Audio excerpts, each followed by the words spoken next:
Hosted by Mike, the Big Cheese.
right, welcome back to the Heavy Metal Mayhem Radio Show. It is Sunday, April 20th. Happy Easter to all my Christian friends out there. I know most of you aren't going to be around today because it is a holiday, but if you are here, I do appreciate it. In the 17 years that I'm doing the show, we've never done a show on Easter or any other holiday. But because I'm going on vacation next week and we had an outage 2 weeks ago and I couldn't get the Liv Kristine interview on, and it's kind of time sensitive because it goes around the release of her new record. And I had a small gathering today that ended early. I figured we'd do a live show, get the interview on here. It is a pre recorded interview. It was supposed to be done 2 weeks ago, and we'll get that going. But right there, Metallica with Creeping Death. I know we should have actually played that last week for Passover because it's more about Moses and Jesus, which is this weekend, but it still kind of fits into the yearly theme of this time of year. So we got that on there for everybody. And I remember, when that record first came out, the big talk when that album was getting ready to be recorded was that Metallica was writing in a song with acoustic guitars. It was a love song. It was slow, and they were talking about Fade to Black. And again, this was at a time when this music wasn't being played on regular radio. Maybe some of the college stations would have played it. So you had to kind of wait for the record to come out unless you got a demo or an advanced tape of something that they were doing. But the album was just fantastic, and it blew me away. And it was Metallica's debut on Elektra Records, taking it to the big league. I don't think Metallica could have ever realized when they first started out that they would have been the biggest band in the world 40 years later. I mean, in any genre of music, Metallica is probably one of the biggest bands in the world. And I kind of fell out of favor with the bands around the Injustice for All era. Massive Puppets was probably the last record I really cared about. When I look back now, Injustice for All is a great record compared to everything they've done after that. But you can't deny them their success and everything that they've strived for. Say what you want about Laws, but he was the guy behind this band pushing them to get to where they were. I don't think it would have happened without him being that driving force of moving the band forward and getting the attention that he got for them. So you got to give him credit for what they've done. All right, let's keep the music going here. How about we sprinkle in a little Christian metal today because it is Easter Sunday? How about we do some Faith Factor out of New Jersey? Let's do Armor of God.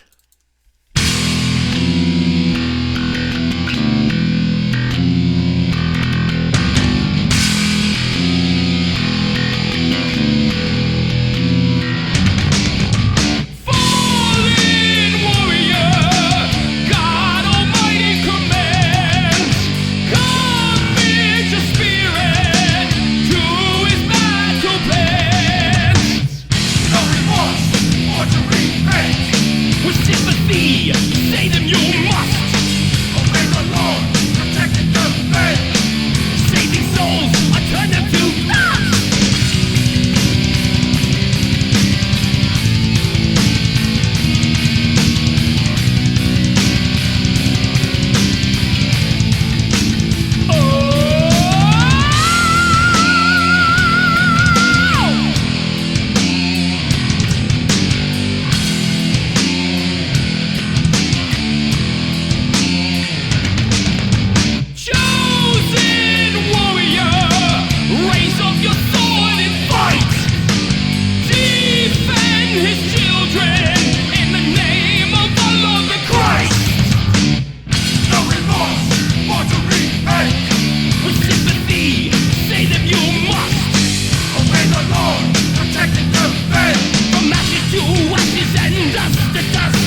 from the evil ones. Curse of sin.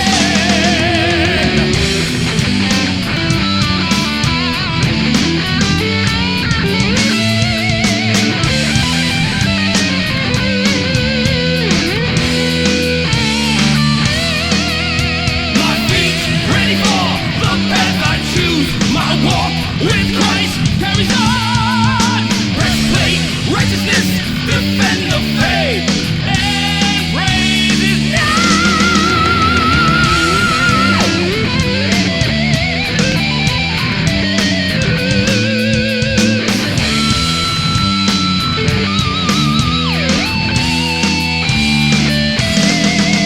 His love, His grace, are gifts to you. His blood, the cross, sacrifice. What will you do for Him now? The truth revealed. Whoa, whoa, whoa, whoa, whoa, whoa, whoa, whoa,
Okay, for people just joining, we kicked off that set with Metallica and Creeping Death, Faith Fact out of New Jersey with Armor of God, Staying in New Jersey with Whiplash and Nailed to the Cross. And right there, Christian wanted to hear that this week. It's Night Ride, all one word. I had forgotten all about these guys. That's why I love Christian. He comes up with some really great bands that, to me, I've completely forgot they even existed sometimes. And Night Ride were a really good band. They came out, I want to say around 84, 85. They had a different name in the beginning. I don't remember what it was, but they changed over to Night Ride around 86, 87, and put out about three demos, and they kind of disappeared somewhere in the early 90s. Never able to get that record deal, but they were a really good, solid act. A Christian metal band. I have their first two demos. I don't have the last one. Maybe I should start looking for that and see if I can get a hold of it. But I think Arcane Steel put out a compilation of all those demos a couple of years back in 2022. So that's out there for everybody. It's probably a lot better quality than the old demo tapes were, but a really solid band. I believe they were out of California. I got to look some of them up and see if I can find them and get them on the show. You forget about these groups and somebody like Christian reminds you, and you say, hey, you know what? Kind of sparked my interest again. All right, we're going to get back to the music now. I feel like we need to add an in memoriam segment to the show because every week somebody has passed away this year, it feels like. And this week, Les Binks, drummer from Judas Priest in the mid to late 70s, passed away. Pretty young guy. I think he was in his mid to late 60s. Maybe early 70s. I'm not sure of his age, but as I get older, those numbers start to seem like you're younger because I'm getting up there myself and I don't feel that age, but I kind of am, and we're getting closer to the end, most of us, so it's kind of sad. But let's play on some of Priest's great records from the 70s. Let's get on Beyond the Realms of Death, a song he actually got co-writing credit for. He came up with the original riff of the song, from what I understand, so let's get that on for Les.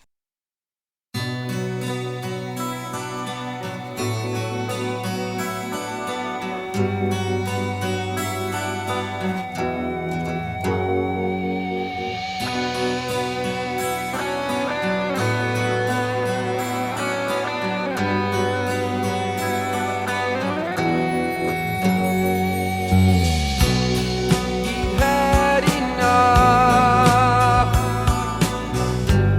He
that was a Screaming Lords. We had Jose Ferro on here about a month ago, and he was a great guy to talk to from Agents back in the day. This is his band. They got a new single out called Stepping Over You. Head over to Jose's website and pick up a copy of it if you like it. A really great hard rock and blues tinged song. Before that, Steel Avenger with the Executioner, Future Tense with Evil Attacks, and for Les Binks, Judas Priest, Beyond the Realms of Death. All right, let's get the interview on with Liv Kristine. I'm not going to play any music off the new record because her last two records, she's really gone more in a pop rock sound, and it's not what my audience is about. But I love talking to Liv Kristine, and I love all the music she's done in the past. Her new music is really good too. It's just like I said, it's more pop oriented than even hard rock or heavy metal. So let's get the interview on with Liv. Hi there. Hi, Liv. It's Mike. Can you hear me? Yes, of course I can hear you, Mike. Uh, It's wonderful to hear you. Thank you for you, calling. Thank you for doing the interview with me. it's my pleasure. Before we started talking, I was saying to myself, I can't believe it's been like 30 years since I first heard you Is singing it on the Theater of really Tragedy. I can't believe that was 30 years ago. 30 years ago? Mike, come on. Yeah, it's a long Huh? time. And you don't look a day older. That's more amazing. Thank you so much. Thank you. Thank you so much. Hey, something's happening, so it might There we work. go. There we are. Okay. Hey, Mike, we don't look a day older. I know you don't, but I sure feel it. No, no, no, no, no, no. But Hey, good to I, see you. you too. I just can't believe it when I was saying that, like, 30 years ago, and you're still putting out great music, and the new Thanks. record is just amazing. And on top of that, I feel like over the last couple of years, you've been so productive, and You. you just like, I don't know, you've like seemed to define genres these days. I mean, there's a little bit of everything being offered, especially on your last two solo records. Thank you so much. It's a great privilege to be able to do that, to do exactly what I want to do. Yeah, And I mean, nobody's uh,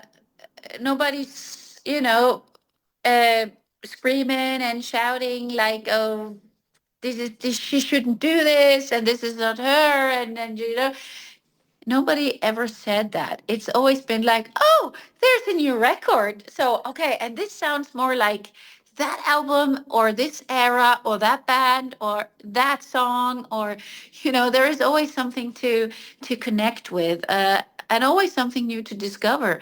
So because I'm developing myself and it's great to release my seventh solo album I know. on top of everything else I've released so far. That's been amazing. And like I was just saying, on this latest record, I can hear a little bit of everything you've done throughout your career, but yet always something new is added to it. And I think it's so fantastic with River of Diamonds and the new one. I mean, you've kind of accomplished that. So it must feel good that you could finally get out your music the way you want your music to be. You're so right. I couldn't have said it better myself. And it's like River of Diamonds was it opened up for something to come, and you could hear and sense the path I was taking after a long break. And yeah, River of Diamonds it's about hope. It's about seeing the light at the end of the tunnel when times have been rough, when you had that dark night of the soul, you really when you really felt smashed uh, on the ground, and then when you get up again, you see the light at the end of the tunnel. That's what River of Diamonds is about. And the thing is that you only see the stars shining on a night sky, right? That's when you see them. And Amor Vinc Omnia, just only 2 years later, there you find the answers. So it's like both albums go into the same direction, but they kind of accomplish each other. So it's like It really two is. books And standing next to each other on the shelf. it's true. It really is. But you have to think about you have a fan base that's very dedicated to you. It's Mm, about all the different bands you've been a part of, the different music that you've created. So do you yeah. ever worry about like maybe I say I might isolate some of my older fans because what I'm doing now might not be Theater of Tragedy, might not be Leaves Eyes. It's a little different. But yet Mm, you've managed to maintain that fan base because they know who you are and what you're mm, going to deliver to them. I mean, people used to talk about Metallica like that, saying, well, Metallica mm, lost their old fans when they started writing the newer type of music, but they discovered 80 million new fans, Yeah, right along with them. exactly. Yeah, you're right. I think it's about being authentic, and it's the only way I can be. And the thing is, I never studied music, so music always comes. It must come from somewhere. As heart, soul, inspiration, my childhood. I grew up with metal. I grew up with great female singers. Um, it all comes from somewhere. And every time my guitar player, sends me a song, when Sasha sends me a song and he's like, okay, have a listen to this. And either I fall in love immediately and I'm just like, okay, I need to record some vocal lines. I need to write some lyrics right now. Or it's like, no, okay, I'm waiting for the next one to come. So I always fall in love immediately or not. And that's the way I pick and choose. And that's the way my composer uh, or my team, they're used to working in this way. But, there is so much transparency in our communication and in our work in this way. So, I might get the answer when I've recorded, like a verse and I thought, oh, this is it. And then I get the answer like, well, we could try something else. And it's all very open-minded. There is transparency in our communication. That's the way I want to work. And I think people out there, our listeners, my listeners and fans and followers and friends, they know this. And so they're towards every album I've released, there's always been, like, ah, like people out there who say like, ah, this reminds me about that, which is great. And there is something new added. I didn't know that, you could do this or sing in that manner or whatever, a different style, a different leaf. So we're on the same journey. And I never thought with any band or with any album release that I have to do something because that is what people want to listen to nowadays. I never did that. That's maybe the reason why I never had a number one world hit, but I like to stay authentic. You definitely do that. And the next question I was going to ask you is that, you did work with Sasha on this whole record. He was your main songwriting partner. And when you do work with different people on different music and songs, do they kind of know what you want and what they're expecting of you? Or do they just say, you know what, Liv is so open to any idea or anything I could throw at her that, let's try something. Let me give her something different that she might not be expecting, see how she feels about it. So I guess you Yeah. are open to any kind of style that's thrown at you to see if it works. Yeah, exactly. It's like Sasha and I really never talk about the next album or the next song. We just go for it. So, all of a sudden Sasha has an idea and he sends it to me, and or maybe I have an idea and I say, Sasha, I need a song for this chorus. This chorus is great. And yeah, it's great to work in this way because nobody feels, like boxed in, or like I can't really release my creativity. Everybody is creative to the fullest, and then that's why I think I keep releasing good albums. Yeah, absolutely. When you work with somebody long enough, you kind of know each other and you know what to expect and how things are going to go. So that's always like a plus or a bonus. But does it ever Yeah. get to a point with us, maybe a certain song or a lyric where you just can't come together on it and make it work, and you either have to just put it to the side and revisit it later on, or and maybe that song never gets done, but it's always like lying around and you want to get to it one day? Well, there is one song, and it doesn't happen very often, really. I can't remember another song uh, within this frequency, and it was unzip, my love. And it's like it had been lying around for a while, and I was like, I love it. I fell in love with it, but I couldn't get my vocal lines, the way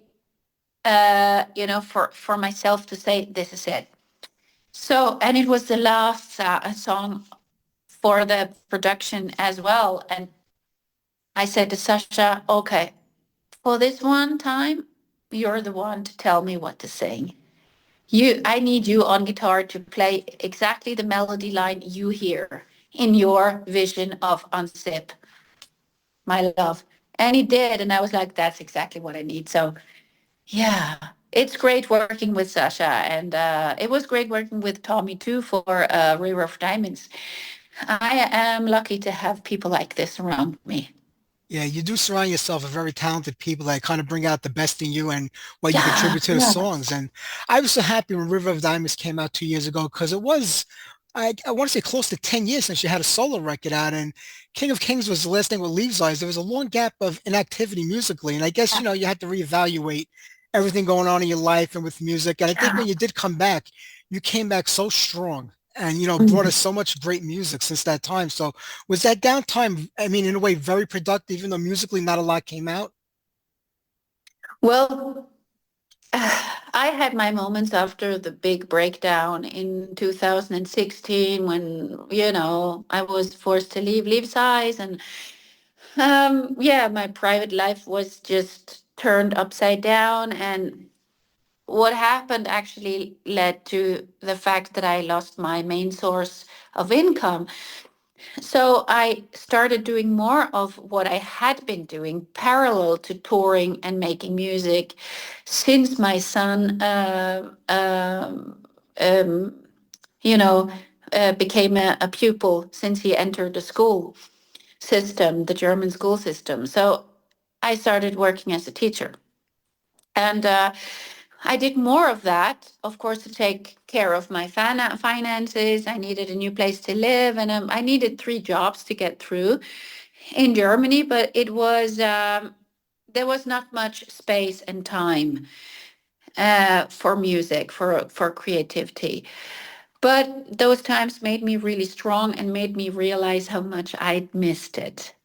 So when I met my second husband, Michael, he said like, okay, you just go ahead and try live without music and without singing, without going on stage. You just go ahead and try that for a while, and then you come back to me. And I was so unhappy.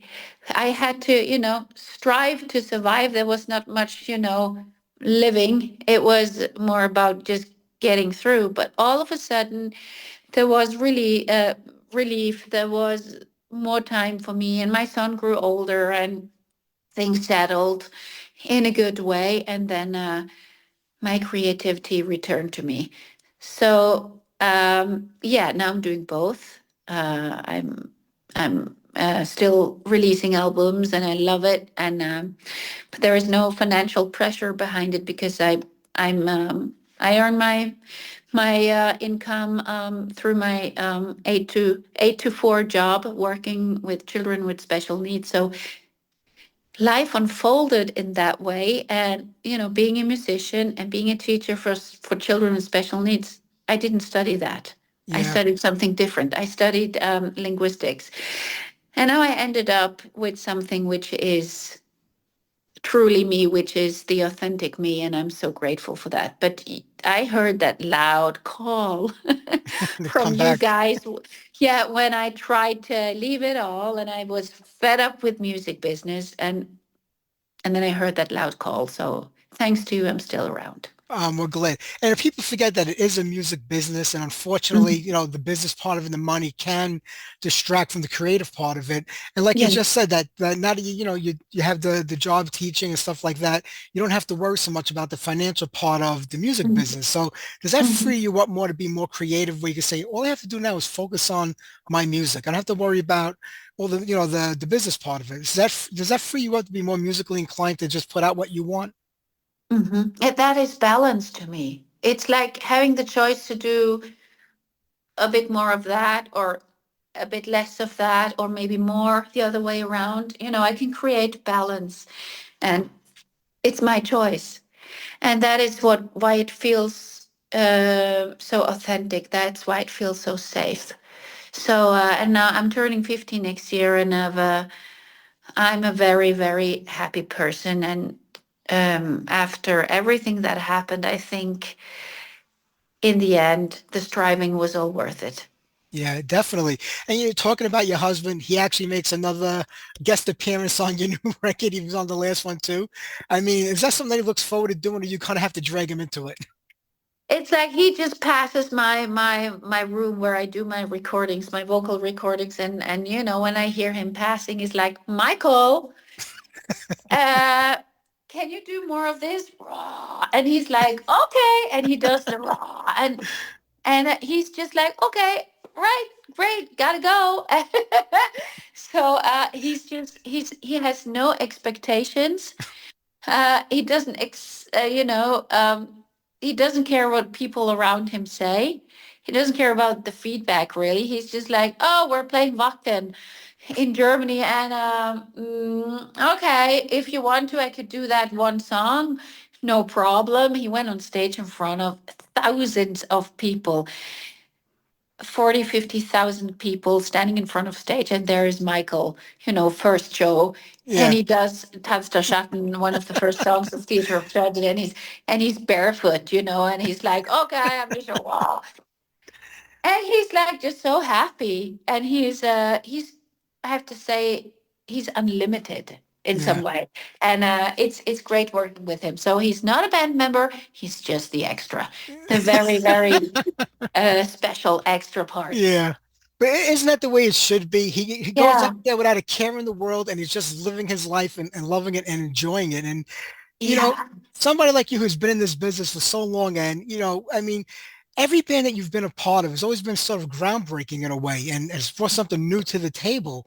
And you're always going to have detractors who say, "No good, I don't like it." You got to have people that love it. yeah. Do you take it personally because not everybody's going to like everything everybody does, but there's a way of Mhm. saying it. Well, I didn't really care for the last record, but it's not my thing. And then there's very people that get very vicious about it, which is uncalled for. Do you let it ever get to you?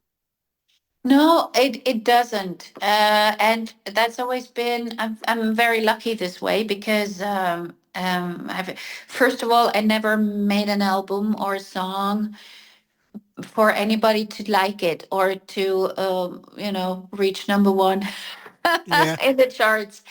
Of course, it's great if it happens, and I had my successes, and I still have my peaks where I think, wow, this is just so amazing. And I got this universal support. But that thing, caring about what other people say, that thing is something I can really let go of because it's me. Uh, I am the source. And as long as I can explain what I'm doing, as long as I know it's authentic, I think that's enough. That's more than enough. So um, I found sometimes, or quite often actually, when things were going really well, I found myself in a contrast. What the label wanted, the expectations from people who had, paid money, who saw something special in you and told you, I want you to do this and that, and then you're gonna, you know, you will gain this great success, and we will make sure to support this, and then sometimes I saw myself from the outside feeling quite insecure. So if I had the chance, I stepped back to say, this is not me, so I don't want to do it. So there's been a couple of experiences in my life where I was asked to do really big stuff, to be part of really big stuff. But I said no because it wasn't me. And that was the best, that's the best choice and the right choice I did, to just return to my authentic self and look for the answer there. And that's why it feels great to still be around after all these years and to feel free when I'm creative. Yeah, it's great. It is. And I think it was last year that you re-released your first solo record. And, Mhm. I interviewed so many guests. I asked them, you put that record out 30 years ago. How do you feel about it today? And a lot of them cringe, like, oh, I didn't like that album. I didn't care for it. And I can get when you put out a record like so many years ago, like you hear like that one bad note that, maybe your guitar player played or a note that you miss singing and it bothers you. But overall, the record represents a certain time and place in your life and in your career. And you can't get away from that. I mean, your first record was not like Enter My Religion. That wasn't like Libertine and the newest record. Everything is different. So you're in a Yeah. different place every so many years. So when you look back on your older catalog, and I hope that you re-release a lot of the other records too, because as years go on, they kind of get lost in time. But how do you feel about the older stuff now? I mean, compared to like where you are musically with this latest record? Well, it's still like there are books on a shelf, right? And sometimes you take out a book and there's some dust on it, and you take off the dust, you brush off the dust, and you open the book, and you have a smile on your face, and you have a look at that page, and then you have a look at the next page, and you read a chapter or something, and then you think, wow, what I did back then was really really cool stuff. And last year, we really re-released Deus Ex Machina, my very, very first solo Yeah. album. Yeah, it was released on Massacre Records through Massacre Records in Germany, and we got the rights back and we released it, and we put some new artwork, some updated pictures of me today, and I felt like, wow. Back then, I was, the female singer of Theater of Tragedy. That was dark, doom, very, very heavy music. And I released this pop album. I was like 20 something. And I think I was quite courageous to do that because it could have been, it could have ended the way that people maybe would have said, well, she's doing pop now, so let's drop her. We don't like her anymore. But that never happened. Yeah. Yeah. I think that's what I was saying. I think that that's great that you can bounce around through so many different genres and the same fans will follow you everywhere you go because they know you. They know what you're going to give them. And it's true. Like when that record came out in 98, that was a time where fans were less forgiving. They fell in love with you for the music you were creating at that time, which was Theater of Tragedy. And, a lot of people don't move on to the next thing where today I think, a lot of fans are more open today. They accept a lot more than they might have 25 or 30 years ago. Yes, you're right. You're right. And I think uh, that was a great step in my career to release that album because everybody got used to, okay, there's a new Liv Christine album. So you find inspiration from all the earlier albums and bands and whatever, but you will always find something new that you didn't know about me. So that's what somebody told me, a journalist told me, and I like that. Yeah, that's great. But it should, if you wanted to do the same thing you're doing with Theater of Tragedy on your solo record, you could have just made it a Theater of Tragedy record. Having a Yeah. solo record is express yourself differently than the band that you were in at the time. So why would people say, hey, we're going to get the same type of record, when it's a solo record? You want to do the things that you can't maybe do with your other band at the time. Yes, absolutely. And my solo career has always been parallel to the other bands, Theatre of Tragedy and Leap Size and everything else I've been part of. But my solo albums were always like an expression more to the edge, towards the edge. Always very different from the rest from the other releases, and that has kept up my creativity because I've always had this freedom. It's great to be able to just open up and see how creativity unfolds, how life unfolds, and to put it all on a record and release it. It's great. True. And one of the things I love about you is that you have done so many duets with so many different artists from Oh different yeah, genres. yeah. I mean, getting nominated for Grammy with Cradle of Filth, Mm. 20 years ago was just incredible that that came out like that. And when you think back of all the songs that you've done and the singers that you've worked with, which one really is your favorite? Which one did you have the best time with, or should I say, going into it, maybe you said, I don't know how this is going to sound or how this is going to work because I just see myself as so different from the person I'm going to do it with. But it's surprised you wound up becoming probably maybe one of your favorite duets.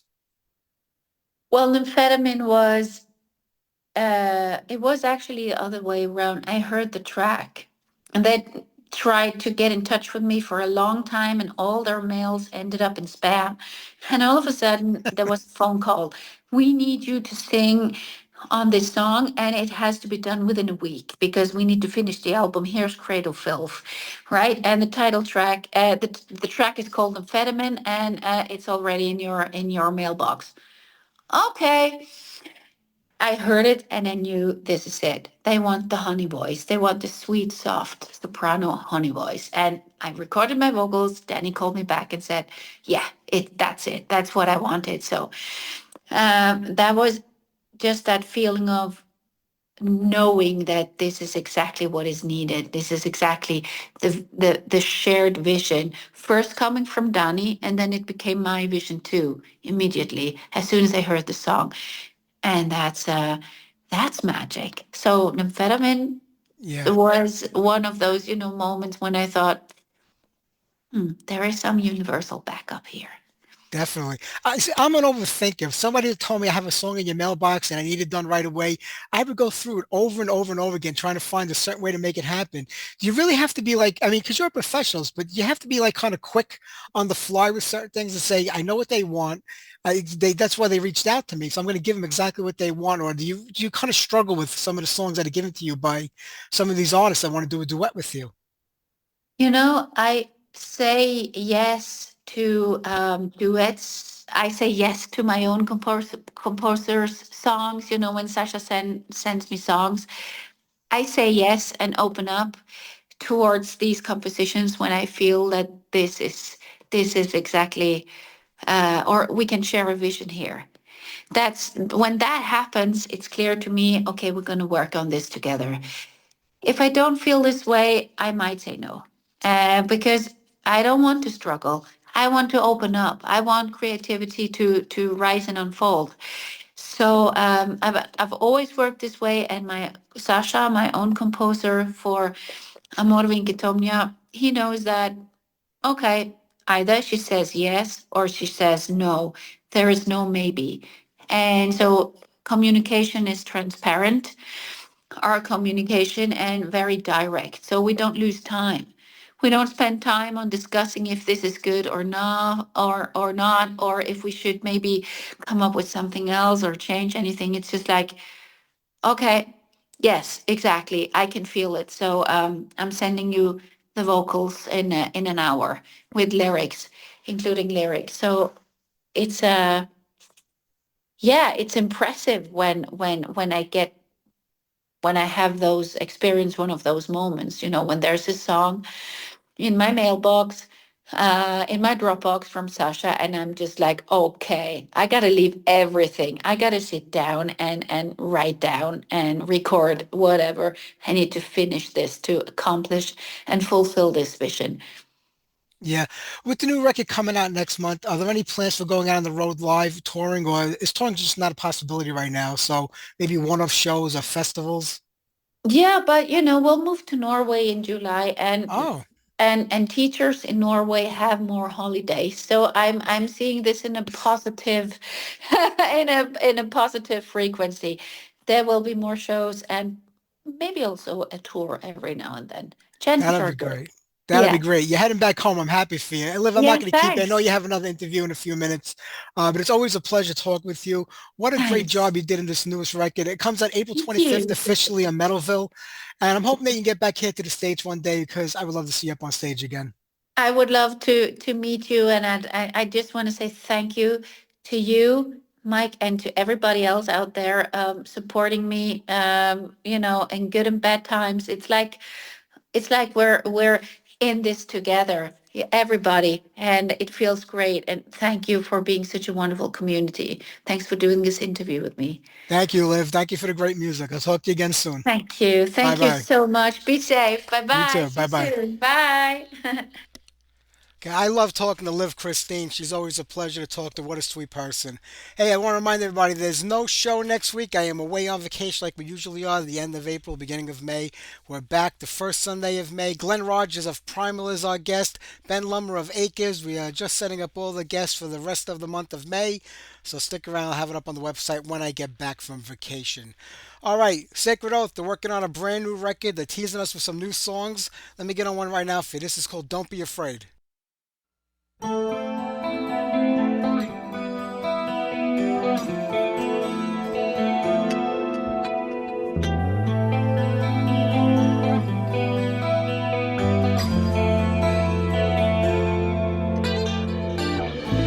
told me that there would be heartache. Did what I could to ease the pain.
Switchblade access, give me from the stand.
feel the steel.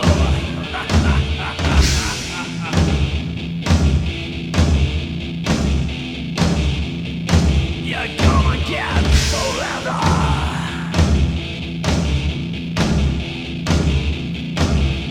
You're gonna want the chains. We're gonna give you games. All love forever. The chains, they're gonna live forever. For your pleasure and your pain. No, no love forever. The chains, we're gonna live together. Till the end of our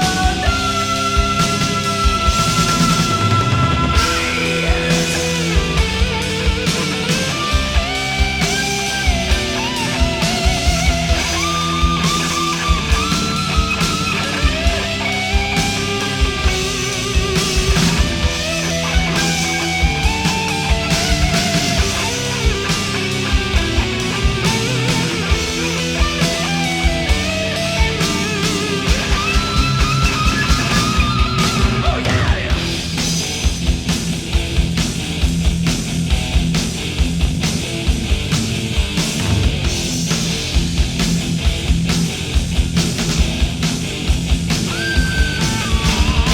You'll never make me give up my reign.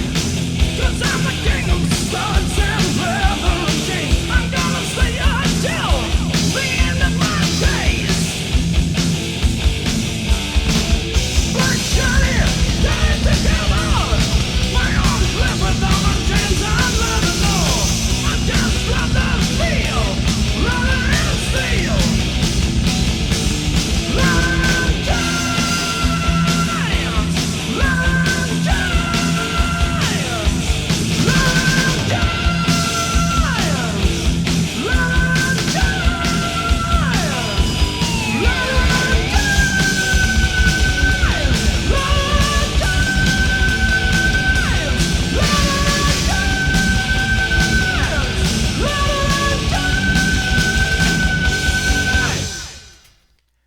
All right, there we go. That was a long set there. Prayer with Leather and Chains, Fifth Angel. I forgot how great that first Fifth Angel record really is with In the Fallout, Obsession with Martial Law. We need some new music from Mike Friscara.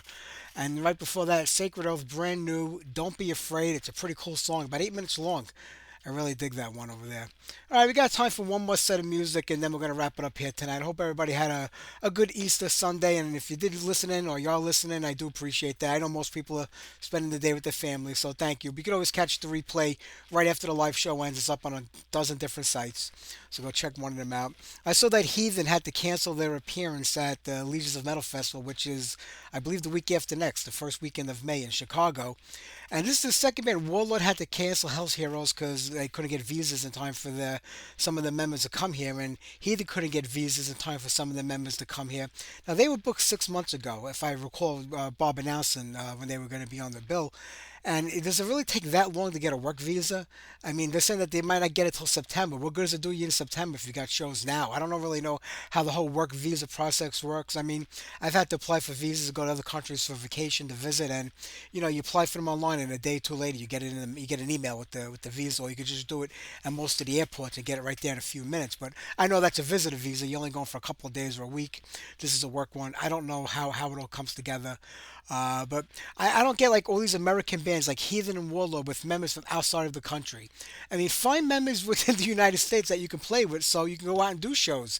I mean, I know most of the shows really are over in Europe. We do have quite a few festivals here, and bands do play shows here, like anywhere else, but not as big as they are in Europe. But I mean, try to find. I mean, they get the Heathen. The two members are from Canada. I mean, you can't get work visas for somebody to come over from Canada. Why can't they just drive over the border, show show their passports, drive over the border, come into the U.S., play the shows, and get back in the car and drive? I mean, it's right up there anyway. It's in Chicago. I mean, just go and do that. Just fly into Chicago on vacation for a couple of days, jump up on stage, play for an hour or so, and then they call it a day. I don't get it, but this is the second band that had to cancel a festival appearance because they couldn't get visas for the members. And like I said, I don't know the whole process. Somebody else was posting. I don't remember the name of the festival here in the U.S. They're doing a fundraiser, like or GoFundMe, to raise money, if for the festival, because they were saying visas cost like 6 grand. I don't know if that's for the whole band or per person. If it's per person, I don't know how. Even if it's for the band to come over, I don't know how some of these smaller festivals can afford to lay out $6,000 for a work visa for a band to come in and play one festival. That's just one band on the festival.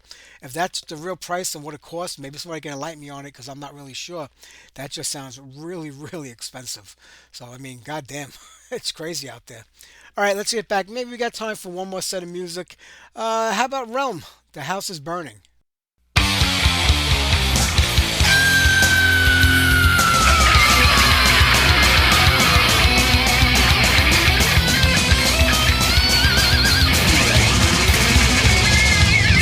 My imagination fueled by discontent. Visions of the future, nothing to prove it. What did she see? What did she do?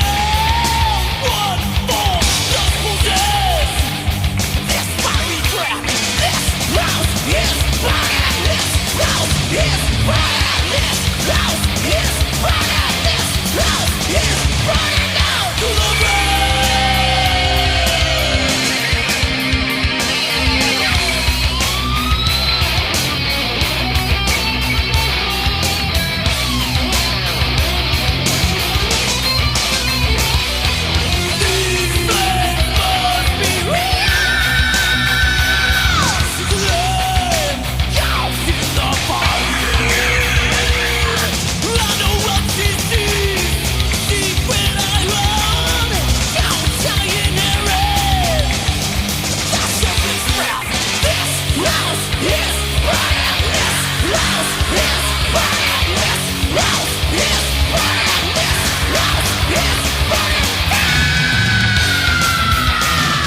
You better lock your doors tonight. Don't think about nothing. Don't try to pull out something from me. Oh, I'll take you away. Yeah. Destroy.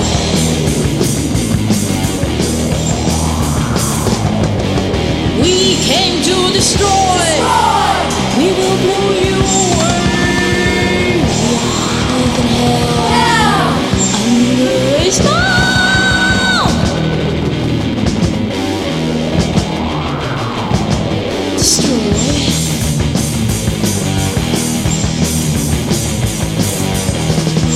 Don't you know how it feels when you're young to be dead or alive? Don't burn me. Don't let me down.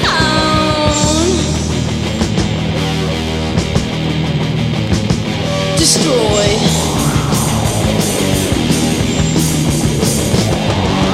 We came to destroy. We will blow you away. We are hotter than hell. Under a spot.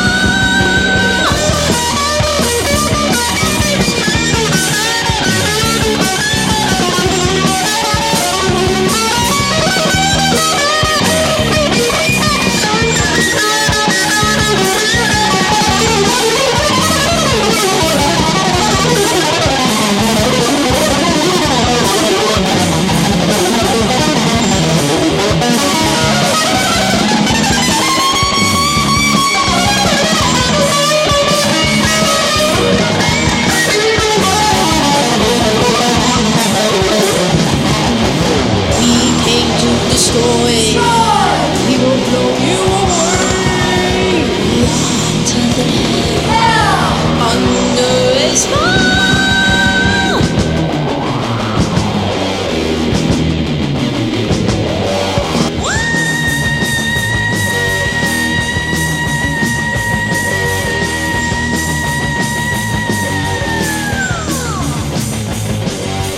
We came to destroy. We will blow you away. We are hotter than hell. Under a spell.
Let's have a knockdown, drag out.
All right, we kicked off that set with Realm, This House is Burning, Blitzkrieg, Young Forever, Heather Leather, We Came to Destroy, and right there, Axe, Rock and Roll Party in the Streets. I think it was the end of 81, maybe the beginning of 82. I walked into the record store and I saw that album up on the wall. I thought the cover was just so cool. It had the Axe logo, which was pretty simple, but, kind of effective. It looked really cool with the guy holding up a guitar like an offering. And the name of the album was Offering, the Axe guitar with the light shining on. I said, wow, this looks so cool. And 81, 82, all these new bands were emerging. We were trying to discover who they all were. And like I said, there weren't a lot of magazines and fanzines out back then. Pretty much just crying we were able to get, if not Hit Parade or Circus, which would never feature any of the underground music from the 80s. So I remember grabbing it, going home, putting it on, waiting for this like real heavy shit to come on, and that's what we got. But I actually like Axe. I became a big fan of this later on. They were more in the Blue Oyster Cult vein. They were a band out of Florida. And I remember when I first started doing this show, maybe like the first year I was doing it, one of the A&R people I was dealing with wanted me to interview Bobby Barth, who was the lead guitar player and singer of the band. And I kind of passed on it because I wanted to focus on the underground 80s music and I didn't think he would kind of fit in. I regret doing it today, but I turned the interview over to a good friend, Ryan Harmon. That's right, American Idol Ryan Harmon. I think according to his rules, I'm supposed to say that from now on. But Ryan was like this 13-year-old kid, I think back then, maybe 14. Him and this other kid, Alex, had a show on Blog Talk Radio where our show started. And they were the only other heavy metal music show on there. They were like two 13 or 14-year-old kids that were like enamored with the 80s and the 70s metal. Priest. I think the show was called Iron Priest, like based on Iron Maiden and Judas Priest. And they were two really knowledgeable kids, great kids. And they did that show for a couple of years till they wound up doing other things. And Ryan is just an amazing musician. He works in the country music field. He just moved over to Nashville where a lot of good things are happening for him, and I wish him the best of luck. But I gave a lot of interviews to Ryan back then, which he used to do for his show. When he went to college, he had a thing in college where he used to do a lot of interviews also on the college radio station. Really good kid, or I should say young man right now. So if you're interested in country music, check out Ryan Harmon. He's amazing. Plus, he's a metalhead really at heart. So check that out. All right, we're going to close it out here tonight. I want to thank Liv Kristine for being on tonight's show. We're off next week, so I'll see you guys on May 4th with Glenn Rogers from Primal and Ben Lummer of Acres. And I know Heaven and Hell have quite a few releases coming out this summer. I think May we're going to focus on a lot of their artists and a lot of their releases by having their artists on here as guests. So I'll let you know in a week or two when I get that all sorted away. But today would have been my mother's 82nd birthday. She passed away a little over a year ago last year, April 29th. This was our first Easter without her. It was really tough, so we kept it small in the house. My father just wanted to stay home because besides her passing away this week and it being her birthday, I think it was a lot on him. So we just kept it really small and to the immediate family, my kids and grandkids. That's why we did a show here tonight also. But I do miss my mother, and I wish she was still around. So I want to send out this next song to her. And I will see you guys in 2 weeks. I miss you, Mom. Happy Easter, everybody. Take care. Here's Black Sabbath, Born Again.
Brushing my lips and the tips of my primitive soul.